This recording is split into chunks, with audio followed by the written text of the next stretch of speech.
Good evening everybody, आपका स्वागत है हमारे यूट्यूब चैनल पर। और सब कैसे हो? और विकास क्या हाल है? बढ़िया जखास। तो कल वाले एपिसोड में, कल वाली क्लास में हमने पढ़ा था महाना लाखा के बारे में, बहुत सारी रोचक कहानियाँ पढ़ी थी। और लास्ट वाली रोचक कहानी में हमने पढ़ा था, याद है आपको कुछ? एक हंसाबाई याद आया? तो मैंने कहा था कि महाना लाखा के समय मेवाड़ और मारवाड़ में जो रिश्ते हैं वो स्टार्ट हो जाते हैं। और मैंने आपको बताया था कि मेवाड़ में शासक था कौन? महाराणा लाखा, जिसका शासन काल था 1382 से 1421 ईस्वी तक। मैंने कहा था इसके समानांतर एक रियासत और चल रही थी, रियासत का नाम था मारवाड़। और मारवाड़ में जो राजा था वो था राव चुंडा। फिर हमने बात की थी कि राव चुंडा के दो पुत्र थे, एक पुत्री थी, पुत्री का नाम था हंसाबाई, और दो पुत्र थे, एक का नाम था रणमल और दूसरे का नाम था कान्हा। यहां तक हमने बात की थी। फिर मैंने कहा था बूढ़ों के लिए नारियल कौन लाए? फिर वो राजकुमार चुंडा वाली बात हो गई थी। हमने कहा था मेवाड़ का भीष्म पितामह कहा जाता है। तो हमने उस समय कहा था कि राजकुमार चुंडा ने शपथ ले ली थी, वचन ले लिया था, प्रण ले लिया था कि मैं कभी भी मेवाड़ की गद्दी पे नहीं बैठूंगा, क्योंकि इस रणमल ने गेम खेल लिया था। और रणमल ने यह कहा था कि हंसाबाई का विवाह राणा लाखा के साथ मैं तभी करूंगा जब हंसाबाई के कोख से उत्पन्न होने वाला बच्चा मेवाड़ की गद्दी पे बैठेगा। इतनी बात कर ली थी। फिर मैंने आपको कल यह भी बताया था कि हंसाबाई के कोख से एक बच्चा जन्म लेता है जिसका नाम होता है महाराणा मोकल। देखो 1409 ईस्वी में एक बच्चे का जन्म होता है जिसका नाम था महाराणा मोकल था। लेकिन वैसे तो ज्येष्ठ पुत्र राजकुमार चुंडा था, वो गद्दी पे बैठना चाहिए, लेकिन वो थोड़ी सी बीच में कहानी हो गई थी, इसने थोड़ी शपथ वचन ले लिया था, इस कारण अगला जो छोटा होता है। अब देखो इसमें थोड़ा सा हम समझते हैं। अब देखो जो राजकुमार चुंडा ने तो अपना वचन पूरा कर दिया, लेकिन जब यार हम भी इस बात को समझते हैं कि अपने पापा के लिए यदि कोई बेटे ने इतना बड़ा बलिदान दे दिया हो तो पापा के मन में भी तो कुछ तो होता है कि यार ये मारवाड़ का अगला शासक था, लेकिन अपने दानवीर के कारण इसने सब कुछ त्याग कर दिया। तो अपने ही होते हैं। थोड़ा सा महाराणा लाखा को भी प्यार आ गया और राजकुमार चुंडा को कुछ विशेषाधिकार दिए थे। तो महाराणा लाखा ने अपने शासनकाल में जब जीवित थे तो एक नोटिस जारी किया था। उस नोटिस में महाराणा चुंडा को, जो अपना राजकुमार चुंडा था, राजकुमार चुंडा को कुछ विशेषाधिकार दिए थे। अब आप कहोगे कौन से विशेषाधिकार दिए थे? तो मैंने कल एक छोटी सी बात की थी, सामंत क्या होता है, आया कुछ याद? मैंने आपको कहा था कि ये पूरा साम्राज्य है, साम्राज्य के बीच वाले क्षेत्र में महाराणा बैठता था जो राजधानी कहलाती, और इसके पास वाले जो छोटे छोटे गांवों के समूह होते थे उन्हें कहा जाता था जागीर, और दूसरा नाम होता था इनका ठिकाना। और इस जागीर को जो संभालता था, जो इसका शासक होता था, वो कहलाता था सामंत। तो जब महाराणा लाखा के शासनकाल में जो ये ठिकाने थे, जागीर थी, उसको 2-3 श्रेणियों में बांट रखा था। प्रथम श्रेणी, द्वितीय श्रेणी, तृतीय श्रेणी। प्रथम श्रेणी सबसे बड़े ठिकाने होते थे। तो उस समय महाराणा लाखा के समय 16 प्रथम ठिकाने थे। कितने प्रथम श्रेणी के ठिकाने थे? प्रथम श्रेणी के मतलब उच्च क्वालिटी के बड़े बड़े जो ठिकाने थे उनमें वो उनकी संख्या थी 16। तो जो महाराणा लाखा ने जो नोटिस निकाला उसमें यह कहा कि हमेशा आज के बाद, मेरे शासनकाल के बाद जो 16 प्रथम श्रेणी के ठिकाने हैं उनमें से 4 ठिकाने किसको दिए जाएंगे? राजकुमार चुंडा को। राजकुमार चुंडा और इसके बाद इनके जो वंशज आएंगे उनके अधिकार में रहेंगे। तो पहला अधिकार भाई, राजकुमार चुंडा शासक तो नहीं बन सका, मेवाड़ की गद्दी पे बैठ नहीं सका, लेकिन पापा ने थोड़े कुछ अधिकार दिए। पहला अधिकार दिया कि मेरे राज्य में जो बड़े बड़े 16 प्रथम श्रेणी के ठिकाने हैं उसमें से 4 ठिकाने किसके पास रहेंगे? हमेशा राजकुमार चुंडा और उसके वंशजों के पास। बात नंबर 1। दूसरा, उसने उस नोटिस में लिखा कि जो मेवाड़ है, मेवाड़ का सबसे बड़ा ठिकाना जिसका नाम है सलुंबर, आगे आप खूब सारा पढ़ोगे कि सलुंबर के सामने ने ऐसा किया, उस युद्ध में सेनापति का कार्य किया, तो वो यहीं से स्टार्ट होता है। सबसे बड़ा जो ठिकाना था उसका नाम था सलुंबर हमेशा राजकुमार चुंडा या इसके वंशजों के पास रहेगा। तो 2 अधिकार दिए, 16 प्रथम श्रेणी के ठिकाने में से 4 ठिकाने हमेशा राजकुमार चुंडा और उसके वंशजों के पास रहेंगे। आ गई बात समझ में? दूसरा, इन 4 ठिकानों में भी ऐसा नहीं कि सबसे बड़ा ठिकाना सलुंबर आपको राजकुमार चुंडा को ही देना पड़ेगा। फिर आगे क्या कहते हैं? आगे वो अपने नोटिस में तीसरी बात लिखते हैं कि जो सलुंबर का सामंत होगा, मतलब सलुंबर का सामंत कौन होगा? या तो राजकुमार चुंडा खुद होगा और राजकुमार चुंडा के बाद में इनके जो वंशज होंगे वो हमेशा सलूम्बर के क्या होंगे, सामंत होंगे। तो वो लिखते हैं आगे, वो लिखते हैं कि जो सलूम्बर का सामंत है वो हमेशा हमेशा आगे के लिए सेनापति रहेगा। मतलब सेनापति आप दूसरे व्यक्ति को नहीं बना सके। जो सलूम्बर का सामंत होगा, जो राजकुमार चुंडा का वंशज होगा, वही क्या होगा, सेनापति होगा। दूसरी बात, जब नया राजा बनेगा तो राज्याभिषेक करना पड़ेगा। तो ये राज्याभिषेक का कार्य भी कोई नहीं कर सकता, सिर्फ कौन करेगा, सलूम्बर का सामंत। इसका मतलब दो अधिकार दिए गए। सेनापति कौन रहेगा, राजकुमार चुंडा के वंशज अर्थात सलूम्बर का सामंत। राज्याभिषेक कौन करेगा, राजकुमार चुंडा या उसके वंशज। तीसरा हरावल। हरावल जानते हो आप, नाम सुना? हरावल दो वर्ड यूज होते हैं, एक होता है चंदावल, एक होता है हरावल, एक होता है चंदावल। थोड़ा सा मैं बताता हूं। हरावल क्या होता है, जब एक कोई राजा आक्रमण करने जाता है तो उसकी सेना होती है, सेना बहुत सारी टुकड़ियों में टूटी हुई होती है। जो सबसे आगे की टुकड़ी जो सेना का नेतृत्व करती है उसे क्या कहा जाता है, हरावल। ये कल्चर के हिसाब से क्वेश्चन है कि सेना की सबसे आगे की टुकड़ी को क्या कहा जाता है, क्या कहा जाता है, हरावल। याद कैसे रखना है, हराती कौन सी है टुकड़ी, भाई सामने वाले शासक को कौन हराता है, सबसे आगे वाली टुकड़ी हराती है, और हराने से वर्ड बन गया हरावल। इसका मतलब जो सेना की सबसे आगे वाली टुकड़ी होती है उसे क्या कहा जाता है, हरावल, और जो सबसे पीछे की टुकड़ी होती है उसे क्या कहा जाता है, चंदावल। दोनों ही अपने क्वेश्चन है। तो ये तीसरा अधिकार था कि मेवाड़ में सलूम्बर का सामंत हमेशा सेनापति रहेगा। यही मेवाड़ का जो सलूम्बर का सामंत है वो मेवाड़ के राज्य का राज्याभिषेक करेगा। तीसरा जो हरावल है, जो आगे की टुकड़ी है, उसका नेतृत्व हमेशा कौन करेगा, सलूम्बर का सामंत करेगा। चौथा अधिकार, कभी कभी क्या होता है भाई, राजा होता है हमेशा तो राजधानी में रह नहीं सकता, कभी कभी दूर भी जाना पड़ता है, बड़े काम होते हैं इनको। तो ये कभी कभी मान लो राजधानी में राजा नहीं है, तो वही बात है कि हम जैसे पॉलिटी में पढ़ते हैं कि यदि राष्ट्रपति अनुपस्थित हो तो उपराष्ट्रपति उसकी अध्यक्षता करता है, ऐसा कुछ पढ़ते हैं। वो सिस्टम ही आता कि राजा यदि राजधानी में नहीं है तो राजा की अनुपस्थिति में, महाराणा की अनुपस्थिति में जो राजधानी का कार्यभार संभालेगा वो कौन संभालेगा, सलूम्बर का सामंत। ये दिया गया इसको तीसरा अधिकार। चौथा कि जो भी मेवाड़ के शासक जो भी कागज पत्र जारी करेंगे, कोई भी नोटिस जारी करेंगे, कागज पत्र जारी करेंगे, कोई संधि पे हस्ताक्षर करेंगे, तो उस कागज पत्र पर, उस कागज पे हमेशा सलूम्बर के सामंत का हस्ताक्षर भी होगा। जब तक सलूम्बर का सामंत उस पे हस्ताक्षर नहीं करेगा वो कागज पत्र मान्य नहीं होगा। और जो सलूम्बर का सामंत था उसका चिन्ह था भाले का चिन्ह, जो यदि आप कभी देखना नेट पे तो यदि आप मेवाड़ के कागज पत्र निकालोगे तो वहां कई बार भाले का चिन्ह आपको मिला हुआ मिलेगा। तो भाले का जो चिन्ह है ना वो सलूम्बर के सामंत का होता है। तो आया समझ में भाई। सबसे पहले बेटे ने अपना फर्ज निभाया, गद्दी को त्याग दिया, लेकिन पापा बेटे के प्रति थोड़ी इमोशनल हो गए और इमोशनल चक्कर में एक नोटिस जारी किया और नोटिस में ये बहुत सारे उसको क्या दे दिए, अधिकार दे दिए। अब मैंने कहा था कि हंसाबाई से जब विवाह हुआ तो महाराणा लाखा की उम्र अच्छी भली हो चुकी थी, 51 साल के वो हो गए थे। अब जैसे ही उनका विवाह होता है एक बच्चा जन्म लेता है, उस बच्चे का नाम था मोकल। उस बच्चे ने जन्म लिया 1409 ईस्वी में।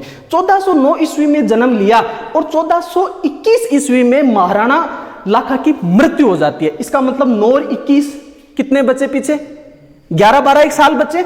इसका मतलब जब महाराणा लाखा की मृत्यु हुई तो जो ये महाराणा जो मोकल था वो मात्र 12 साल का था, मतलब अभी जो राज्य का भार संभालने लायक नहीं था। तो इसमें थोड़ा सा और प्यार दिखाते हैं और महाराणा लाखा मृत्यु होने से पहले ही जो राजकुमार चुंडा था उसको संरक्षक नियुक्त कर देते, गार्डियन नियुक्त कर देते। संरक्षक का मतलब समझते हो, यदि कोई शासक छोटा होता है तो उसकी सहायता के लिए संरक्षक नियुक्त किया जाता है। तो सबसे पहले जैसे ही महाराणा लाखा की मृत्यु होती है, जो महाराणा अगला महाराणा तो मोकल बनता है, लेकिन संरक्षक कौन बनता है, राजकुमार चुंडा।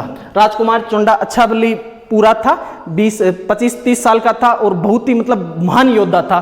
तो अब मामला ठीक है जैसे दरबार चलता, लेकिन इसमें थोड़ी सी इनका आपस में जो सिस्टम था वो एक बैठ नहीं पाया। उसका क्या कारण था कि जैसे कोई दरबार लग रहा है, दरबार में राजा की गद्दी पे कौन बैठेगा, महाराणा मोकल, लेकिन संरक्षण को जो संरक्षक है वो कौन है, राजकुमार चुंडा। अब सारे जो भी इसके सरदार वगैरह थे, सेनापति वगैरह थे, वो राजकुमार चुंडा को इससे बड़ा मानते थे। तो जैसे ही कोई आते, जैसे सामने बैठा रहता, जो मोकल आते तो कोई काम से आए, कोई सामंत आए कि मेरे वहां ऐसा ऐसा काम करना, राजा के पास आए, तो ये करते क्या, इस जो ये मोकल था, ये तो बच्चा था 12 साल का, इसको तो एक कुरकुरों की थैली लाते और वो दे देते, सारी बातचीत करते राजकुमार चुंडा की। उसको भी यह मोकल बच्चा ही था, इसको कोई खास मतलब नहीं था क्या हो रहा, कुरकुरों की थैली मिल गई, एक पेप्सी मिल गई, अपना काम हो गया, राज्य में क्या हो रहा है क्या नहीं हो रहा, इससे उसको खास कोई मतलब था नहीं। अब मामला ये थोड़ा सा बिगड़, ये हंसाबाई देख रही वहां बैठी बैठी कि यार हमारा बेटा तो राजा बन गया, लेकिन ये तो कुरकुरे पेप्सी खा रहा है और अभी भी जो मेवाड़ का शासन संभाल रहा है राजकुमार चुंडा। फिर इसने कहा कोई नहीं, भाई तो है, इसने तो इतना बड़ा दान किया, कोई खास बात नहीं है। मैंने कहा था शकुनी है, मैंने बताया ना रणमल, इसकी तो चाल थी पूरी, ये जो रणमल था इसकी तो चाल थी कि आप हंसाबाई के यदि बेटे को मेवाड़ का शासक बना दोगे तो मैं शादी वादी कर दूंगा। इसका मतलब ये शकुनी था, ये शकुनी गेम खेलता है, सुबह सुबह हर दूसरे दिन बहन से मिलने आ जाए और कैसी है क्या है, फिर वही कहने लग जाए। मैं अभी दरबार में गया और वो मोकल तो पेप्सी कुरकुरे खा रहा था और वो राजकुमार चुंडा वहां राज कर रहा है। उसने कहा कोई ना, भाई तो है, बैकी नहीं। फिर 2-4 दिन बाद में दोबारा आ जाता है मामला। अब एक बात है, एक आदमी क्रिटिसाइज करे और रेगुलर क्रिटिसाइज करता रहे, आलोचना करता रहे, तो एक दिन तो दिमाग में लगी जाता, वो नहीं कहते वो लगा दियो तो वो खानी हो गई। तो ये रणमल है, ये हंसाबाई को बहका देता है कि मेरी बात सुन, अभी ये जो राजकुमार चुंडा है ना, ये मौका पाकर मोकल की हत्या कर देगा और हत्या करके खुद मेवाड़ की गद्दी पे बैठ जाएगा। इसका जल्दी से जल्दी सॉल्यूशन करो, नहीं तो आपके हाथ से मेवाड़ की गद्दी चली जाएगी। लेकिन उस बेवकूफ को क्या पता कि जो पिता के लिए जो स्वाभिमान, जो पितृभक्त राजकुमार ने जो गद्दी छोड़ दी हो, वो मानने की तो कहीं कहानी ही नहीं आती। लेकिन खैर वो उनका विचार था, उसका तो गेम अलग ही था, मैं भी आपको बताऊंगा। तो ऐसे ही एक दिन हंसाबाई जा रही थी, हंसाबाई ने कहा आजकल ये राजपूतों में भी दम नहीं है। जैसे वो पास से निकलती राजकुमार चुंडा के, पॉइंट मार जाती कि राजपूत वचन ले लेते हैं फिर भी राज करते फिरते रहते हैं, पहले तो बड़ी बड़ी बातें फेंक देते हैं, मैं कभी मेवाड़ की गद्दी पे नहीं बैठूंगा, अब देखो। तो फिर उस राजकुमार चुंडा को फील हुआ कि मेरे प्रति हंसाबाई नेगेटिव सोचने लग गई है। वो ऐसा सोचती है कि कहीं ना कहीं मैं गद्दी पे बैठना चाहता हूं। वह स्वाभिमान राजकुमार चुंडा उसी समय मेवाड़ के संरक्षक का पद छोड़ देते हैं, मेवाड़ के संरक्षक का पद छोड़ देते हैं और मेवाड़ को छोड़कर चले जाते हैं। मेवाड़ को छोड़कर वो चले जाते हैं मालवा। कहां जाते हैं? मालवा। और उस समय मालवा में जो मालवा का शासक था वो था होशंग शाह। कौन था? होशंग शाह। अब एक इतना बड़ा आदमी जो अपने पिता के वचन के लिए गद्दी छोड़ दी हो और वो किसी दूसरे में राज्य में जाए तो उसका स्वागत तो होगा। होशंग शाह उसको बड़ा सह सम्मान पूर्वक वहां रखते हैं और उनकी भयंकर वाली इज्जत करते हैं। अब ये एक बार क्वेश्चन आया था कि राजकुमार चुंडा मेवाड़ छोड़ने के बाद कहां गए थे, तो कहां गए थे? मालवा। और उस समय मालवा का शासन कौन था? होशंग शाह। तो आई कुछ कहानी एपिसोड में समझ में। मोकल बन गया, मोकल का संरक्षक कौन बना? राजकुमार चुंडा। लेकिन वो कुरकुरे वाली सी कहानी हो जाती है, थोड़ा सा मामला बिगड़ जाता है और वो हंसाबाई राजकुमार चुंडा पे संदेह करने लग जाती है। और जब इस बात का पता राजकुमार चुंडा को चलता है, स्वाभिमान चुंडा मेवाड़ छोड़ के मालवा चले जाते हैं। अब दूसरे दिन फिर भाई साहब आ गए, बीरा, हंसाबाई का बीरा आ गया। बीरा ने कहा बीरा मैंने उसको तो निकाल दिया, मेरा मोकल है 12 साल का, ये अभी मेवाड़ की गद्दी नहीं संभाल सकता, अब मैं क्या करूं? कि बावड़ी अच्छी की मैं ठालो बुलो ही बैठे हूं, मैं अभी मैं क्या करूं? यही तो काम करूं, कना तैर ना जाऊं, कना बिक ना जाऊं, मैं बन जाऊंगा। तो अगला जो नया संरक्षक बनाया गया वो किसको बनाया गया? रणमल को। रणमल बड़ा शकुनी टाइप का आदमी था। जैसे ही उसने संरक्षक बना, संरक्षक बनते हुए धीरे धीरे जो अपने राठौड़ थे मारवाड़ वाले, उनको बड़े बड़े पद देने स्टार्ट कर दिए। अब इसका टारगेट था कि थोड़ा सा माहौल बनाते हैं और बड़े बड़े पदों पे मारवाड़ वाले राठौड़ों को बिठा देते हैं। जैसे ही मौका मिलेगा मोकल की हत्या कर देंगे, मेवाड़ भी अपना और मारवाड़ भी अपना। लेकिन भगवान होता है, मामला सारा बिगड़ जाता है। सोचते सब कुछ पॉजिटिव है, लेकिन हम जैसा सोचते हैं सारा गेम होता नहीं है। ऐसा चल ही रहा था, ऐसा ये प्लान बना ही रहा था। इतने में मारवाड़ में राजनीतिक अस्थिरता आ गई। आपको क्या सर राजनीतिक अस्थिरता का क्या मतलब है? तो जैसा करोगे वैसा पाओगे। तो यहां मारवाड़ में एक छोटी सी घटना घट गई, तो इसको मैं एक बार यहीं रोक देता हूं। इसकी थोड़ी सी मैं कहानी बताता हूं, फिर दोनों को एक साथ जोड़ने की कोशिश करते हैं। तो मैंने कहा कि मारवाड़ में एक शासक था, शासक का नाम था राव। चुंडा। राजकुमार चुंडा अलग था, राव चुंडा अलग था। जो राजकुमार चुंडा था वो राणा लाखा का बेटा था, जबकि राव चुंडा हंसाबाई का पिता था। ठीक है, इसके मैंने आपको बताया 2 बेटे थे, एक का नाम था रणमल, एक का नाम था कान्हा। क्या नाम था? कान्हा। मैंने अभी भी बताया इनके वो प्यार वाली कमी होती नहीं थी, 5-7 रानियां नॉर्मल होती थी। जो हंसाबाई और रणमल थे वो तो अलग रानी से थे, जबकि ये कान्हा था ये दूसरी रानी से था। उस रानी का नाम था किशोरी कंवर। क्या नाम था? किशोरी कंवर। अब देखो अपन नहीं कहते जैसे 2 भाई होते हैं तो फिर हम कहते हैं मम्मी तेरे बडोड़ा पर जीव ज्यादा है, छोटक्या पर जीव कम है, ऐसा नहीं कहते। पापा का जीव मेरे पे और मम्मी का जीव इस पे। जीव का मतलब क्या होता है? थोड़ा उसको सपोर्ट ज्यादा करते हैं, उससे प्यार ज्यादा होता है। अब 5-7 रानी हो, सबसे रानियों से बराबर प्यार हो, ऐसा तो पॉसिबल ही नहीं है। इसका मतलब ये किशोरी कंवर थी, इससे ये राव चुंडा प्यार करता था, थोड़ा ज्यादा प्यार करता था। राव चुंडा का जैसे ही अंतिम समय आया, चारों तरफ बैठ गए। बैठते ही किशोरी कंवर ने कहा कि आप जा रहे हो और अब मेरा यहाँ से अकेले का मन कैसे लगेगा, मैं भी आपके साथ जाना चाहती हूँ। अब जाना पॉसिबल नहीं है, लेकिन कहने में क्या, जा तो रही, थोड़ा इमोशनल कर ही देते। 2-1 दिन ऐसे ऐसे चुपड़ी चुपड़ी बातें की, राव चुंडा को कर दिया इमोशनल कि मैं तो आपके साथ जा सकती हूँ। उसको पूछा कि आप भी मेरे से प्यार करते हो? राव चुंडा ने कहा क्या बात करते हो, सारी उम्र तो कर दी और ये कान्हा उसी का प्यार का ही तो परिणाम है, तो प्यार वाली तो कि नहीं मेरे को विश्वास नहीं होता। तो कब मैं क्या करूं तेरे विश्वास के लिए कि तेरे विश्वास हो जाएगी मैं तेरे से प्यार करता हूं? कब मैं तो जब मानूं कि आप मेरे से प्यार करो, यदि मेरा बेटा कान्हा, यदि कान्हा मारवाड़ की गद्दी पे बैठ जाए ना, तो मैं मानूं कि आप मेरे से प्यार करते हो। यह सोचा जा रहा हूं, कोई मतलब है नहीं, ये सारे ऐसे लड़ेंगे, क्यों ना रानी का मन रखने के लिए कान्हा को राजा बना देते। तो ये जब मरते समय अंतिम समय में अब इस कान्हा को, जो राठौड़ शासक था कान्हा, उसको मारवाड़ की गद्दी पे बिठा देते हैं। नियम से बड़ा कौन था? रणमल, छोटा था कान्हा। यहां जो मारवाड़ की गद्दी पे कौन बैठना चाहिए? रणमल बैठना चाहिए। क्या रणमल बैठा? लेकिन इसने तो इधर गेम खेल रहा था कि इधर से मेवाड़ पे कब्जा कर लेते हैं, उधर से मारवाड़ पे कब्जा कर लेते हैं, दोनों के राजा कौन? रणमल। लेकिन जैसे करोगे वैसा बरोगे। ये इधर अपना माहौल बना रहा था, मेवाड़ में संरक्षक बन के बैठा था। इतने में राव चुंडा की मृत्यु हो जाती है और राव चुंडा के प्यार, किशोरी कंवर के प्यार के कारण वो छोटे बेटे, कौन? छोटा बेटा कान्हा को क्या बना जाता है? राठौड़ों का राजा अर्थात मारवाड़ की गद्दी का शासक बना जाता है। अब रणमल के मामला सारा बिगड़ गया। अब एक बात ये हो गई, ये राजा बनते ही सेना किसके साथ हो गई? कान्हा के साथ हो गई। इसका मतलब अब जो रणमल था वो ना तो यहां का रहा ना यहां का रहा, क्योंकि यहां तो राजा तो मोकल ही है, सिर्फ रणमल तो संरक्षक है, और वहां पे कौन बैठ गया? कान्हा। मामला बिगड़ गया यार, कोई दिक्कत नहीं। लेकिन इसके दिनमान फिर जोर खाते हैं। मात्र 4 साल के बाद में 1423 में कान्हा मारवाड़ की गद्दी पे बैठा। 1427 में बाटियों और सांखलाओं से लड़ते हुए कान्हा की क्या हो जाती है? मृत्यु। अब कान्हा की जिंदगी में यह प्रॉब्लम रहा कि ये डिसाइड नहीं कर पाया कि मारवाड़ का अगला शासक कौन बनेगा। तो इसके 2 बेटे थे, एक का नाम था रणधीर और दूसरे का नाम था नरभद्र।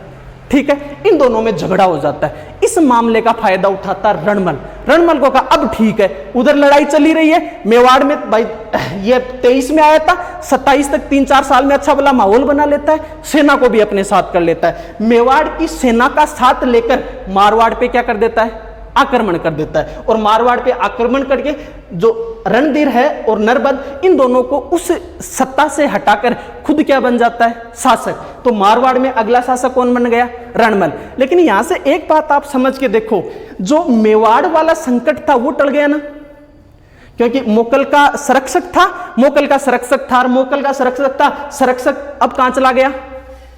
मारवाड़ चला गया। प्लान कहां बना रहा था? मेवाड़ में। इसका मतलब मेवाड़ एक बहुत बड़े संकट से क्या हो गया? बाहर हो गया। इसका मतलब 1427 ईस्वी में मोकल है वो पूर्णतः स्वतंत्र राजा बन जाता है, क्योंकि पहला संरक्षक था राजकुमार चुंडा, उसको हंसाबाई निकाल देती है और रणमल मारवाड़ का राजा बन जाता है। तो इसके मोकल के शासनकाल में जो सबसे बड़ी घटना हुई वो है रामपुरा का युद्ध। कब हुआ? 1428 में। 1427 में रणमल मारवाड़ चला गया, स्वतंत्र शासक कौन बन गया? मोकल। और मोकल ने अपने शासनकाल में एक युद्ध लड़ा, उस युद्ध का नाम है रामपुरा का युद्ध। बात कब की है? 1428 ईस्वी। ये युद्ध किस किस के बीच में हुआ? तो मेवाड़ था एक, तो ये जो रामपुरा का युद्ध है इसके बारे में थोड़ा सा देखो। ये मिटा दो, चलो ये मिटा देता हूं।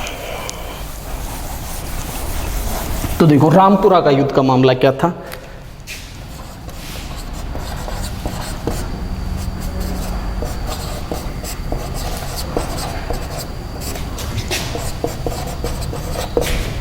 रामपुरा का युद्ध, बात है 1428 ईस्वी की। तो इस युद्ध में एक तो मेवाड़ के राजा कौन है 1428 में? मोकल। इधर आता है नागौर। उस समय नागौर स्वतंत्र राज्य था नागौर, और नागौर में जो राज करता है उसका नाम था फिरोज खां। कौन था? फिरोज खां। मोकल और फिरोज खां। तो ये जो मोकल होता है अपने साम्राज्य विस्तार के लिए नागौर पे आक्रमण कर देता है। कहां आक्रमण कर देता है? नागौर पे। अब इस फिरोज खां का एक दोस्त था, गुजरात का शासक था अहमद शाह। कौन था? अहमद शाह। कहां का शासक था?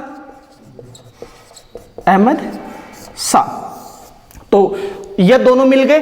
तो इसका मतलब रामपुरा के युद्ध में एक तो था फिरोज खां नागौर का शासक, और दूसरा था गुजरात का शासक अहमद शाह। दोनों सेनाओं में भयंकर युद्ध होता है। युद्ध में मोकल जीत जाता है। इसका मतलब अहमद शाह को भी हरा दिया, फिरोज खां को भी हरा दिया। अब देखो इसमें अहमद शाह की डायरेक्टली मेवाड़ से कोई दुश्मनी नहीं थी। हमने कॉलेज लाइफ में झगड़े हो जाते थे तो एक अपना कोई साथी किसी के थप्पड़ देके आ जाता था, फिर वो अपने पास आता था और हम उसके साथ चल देते थे। अब जब वहां जाओगे, जब आप मंदिर के सामने चले जाओगे तो प्रसादी तो सभी को मिलती है, हम उसका सपोर्ट करने जाते हैं, लेकिन 2000 चाटे अपने भी लग जाते थे। अब जिस व्यक्ति से हमारा झगड़ा होता था उससे डायरेक्ट तो हमारा कोई झगड़ा नहीं था, लेकिन हम साथी की सहायता के लिए वहां जाते हैं और बदले में 2-4 प्रसादी ले आते हैं, और डायरेक्टली वो हमारा क्या हो जाता है? दुश्मन हो जाता है। तो इस समय अहमद शाह वाली सेना की भी थोड़ी बहुत कुटाई हो गई। अब डायरेक्ट दुश्मन कौन हो गया इसका? अहमद, ये आपका मेवाड़ का शासक मोकल। ये था। आपने तो सबसे पहले इसकी जो ये राजनीतिक अस्थिरता के बारे में पढ़ा भाई। महाराणा मोकल के बाद में पहला संरक्षक कौन बना? राजकुमार चुंडा। हंसाबाई ने थोड़ा सा विरोध किया, विरोध के कारण यह कहां चला गया? मालवा में फिर नया संरक्षक कौन बना? रणमल।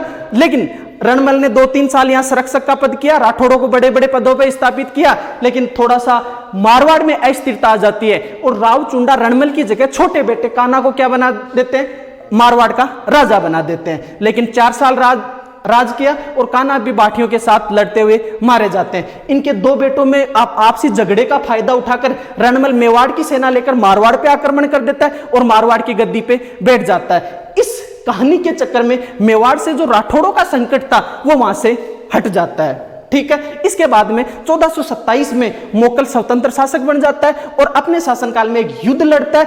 उस युद्ध का नाम था रामपुरा का युद्ध। रामपुरा का युद्ध के सामने वाली पार्टी थी वो था नागौर का शासक फिरोज खां, और इसकी सहायता के लिए एक शासक आया था, उसका नाम था अहमद शाह। अब देखो इसकी मृत्यु, महाराणा मोकल की मृत्यु के बारे में थोड़ा सा पढ़ते हैं। इसमें थोड़ा सा देखो 1433 की बात है। मैंने अभी बताया कि इस मोकल की डायरेक्ट दुश्मनी हो जाती है गुजरात के शासक अहमद शाह से।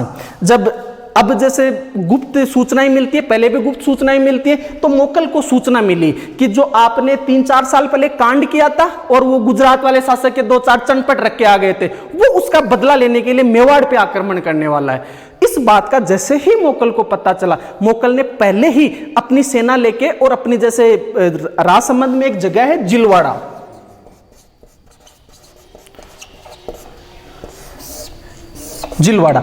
में अपनी सेना लेकर चला जाता है। किसका सामना करने के लिए? अहमद शाह के। अब अहमद शाह की वहां से सेना आती नहीं है, 2-3 दिन वो वहीं बैठे रहते हैं। वो कहते हैं खाली दिमाग शैतानी का दिमाग होता है, तो खाली दिमाग शैतानी का दिमाग होता है। ऐसे वो बातें करते रहते हैं। बातें करते करते ही 1-2 आदमी थे, एक का नाम था चाचा, एक का नाम था मेरा। कौन थे चाचा मेरा, उसके बारे में मैं थोड़ा सा आपको बता देता हूं। तो हमने देखा है कि शादी वादी होती है, शादी में दहेज लेते हैं। आजकल कई गाड़ी मांगते हैं, कई मोटरसाइकिल, ऐसा कुछ होता है। पहले वाले राजा बड़े दिलदार आदमी थे, उनको दहेज का ज्यादा शौक होता नहीं था। वो दहेज में बस 5-7 कोई दासियां ले आते थे। पहले दहेज में दासियां दी जाती थी। तो होता क्या था कि जो महाराणा लाखा के समय एक दासी थी। पहले मैं ये बता दासी होती क्या, उसके बारे में थोड़ा सा बात करते हैं। जो दासियां आती थी, जब कई बार क्या होता था, कोई दासी सुंदर होती थी, उस पर राजा का मन आ जाता था, राजा उसके साथ संबंध बना लिया करता था। उस रानी से, उस दासी से जो सुपुत्र या जो बेटा पैदा होता था, उसको कहा जाता था दरोगा, चाकर या गोला, और उस दासी को कहा जाता था डावरिया। इसका मतलब दो तरह के हो गए। एक तो रानी से जो संतान उत्पन्न होती थी वो तो प्योर राजपूत होते हैं, और जो साथ में दासी आती थी, उन दासियों के साथ में जो संबंध बनाते थे, वो जो दासियां थी उनको डावरिया कहा जाता था, और उनसे जो संतान उत्पन्न होती थी उनको कहा जाता था दारोगा, चाकर, गोला। तो ये जो चाचा और मेरा है ना, ये वही दारोगा है। राणा लाखा के समय एक दासी आई थी, वो खातिनी जाति से थी। खातिनी का मतलब समझते हो, खाती, हाँ, वो खातिनी जाति से थी। तो खातिनी जाति से दासी थी, दिखने में थोड़ी सुंदर थी। महाराणा लाखा का मन आ गया। महाराणा लाखा वैसे भी थोड़ा रोमांटिक रहा हुआ, वैसे कबाड़े करता ही रहता है, तो उसका उस पर थोड़ा सा मन आ गया। उस खातिनी ने 2 बच्चों को जन्म दिया था। एक का नाम था चाचा, दूसरा का नाम था मेरा। ठीक है। अब ऐसे ही बैठे हुए थे, जो अहमद शाह वाली सेना आ नहीं रही थी, तो ऐसे ही बैठे हम नहीं करते, ऐसे कुछ नहीं करते एक दूसरे के। तो मोकल ने थोड़ा सा ऐसा मामला पूछ लिया। एक पेड़ खड़ा था, उसने कहा यार चाचा मेरा, तेरे को तो बड़ा नॉलेज है, ये पेड़ किसका है? मतलब कहना क्या चाहता है कि तू तो उस खातिनी दासी का बेटा है, तेरे को तो खाती है तो तेरे को पता ही होगा ये पेड़ किसका है। अब ये बात हट कर गई, यार ऐसे थोड़ी होता, वो तो इनके साथ ही तो पला है। अब वो उसकी मम्मी खाती नहीं थी, उसको क्या काम खातियों से, वो तो वैसे तो महाराणा लाखा की तो औलाद था, लेकिन उसको थोड़ी सी बात दिल पे चुभ गई। थोड़ी देर में कहा तू ऐसे कैसे कह सकता है कि दासी की औलाद, ज्यादा बोलने की जरूरत नहीं है। थोड़ा हम कई बार जैसे नॉर्मली होते हैं, और वो लड़ाई थोड़ी सी आगे बढ़ जाती है। लड़ाई थोड़ी सी आगे बढ़ गई। चाचा और मेरा के सपोर्ट में एक व्यक्ति था जिसका नाम था महपा पवार।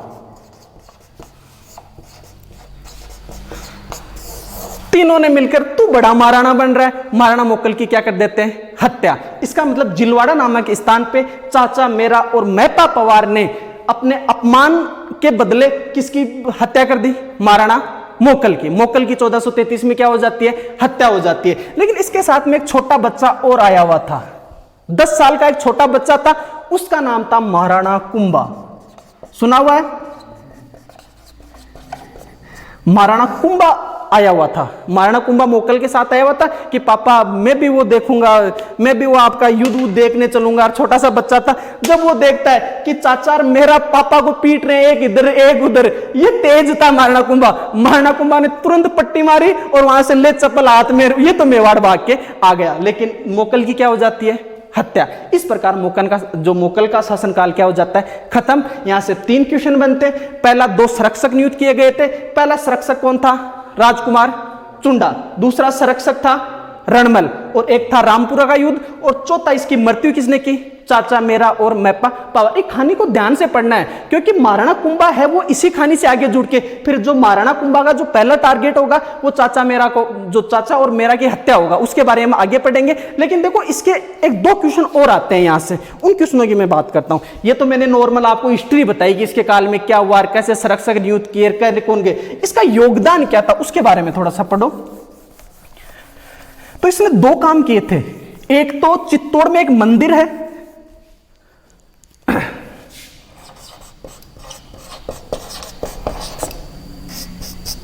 तो चित्तौड़ में एक मंदिर है जिसका नाम है समिदेश्वर मंदिर।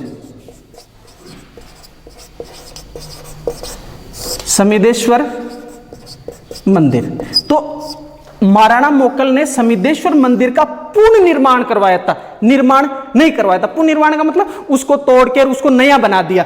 पहले इसका नाम समिदेश्वर मंदिर नहीं था, पहले जो इसका नाम था वो था त्रिभुवन नारायण मंदिर।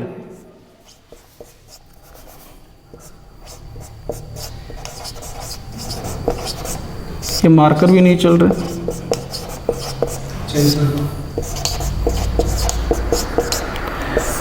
त्रिभुवन नारायण मंदिर। तो चित्तौड़ में पहले एक मंदिर हुआ करता था जिसका नाम था त्रिभुवन नारायण मंदिर। इसको तोड़कर इसका पूर्ण निर्माण करवाया था और पूर्ण निर्माण करवा के इसका नाम कर दिया था समिदेश्वर मंदिर। ये त्रिभुवन नारायण मंदिर था, ये 11वीं शताब्दी में भोज परमार इसका निर्माण करवाया था, भोज परमार ने। तो ये एक बार क्वेश्चन आया था कि जो भोज परमार द्वारा निर्मित है त्रिभुवन नारायण मंदिर वो कहां स्थित है। तो पहला क्वेश्चन कहां स्थित है, चित्तौड़ में। वर्तमान में इसका नाम क्या है, समिदेश्वर मंदिर। और इसका पूर्ण निर्माण किसने करवाया था, महाराणा मोकल ने। एक बात तो ये। दूसरी जो एकलिंग जी का मंदिर है नागदा उदयपुर में, उसका इसने प्रखोटा बनाया था।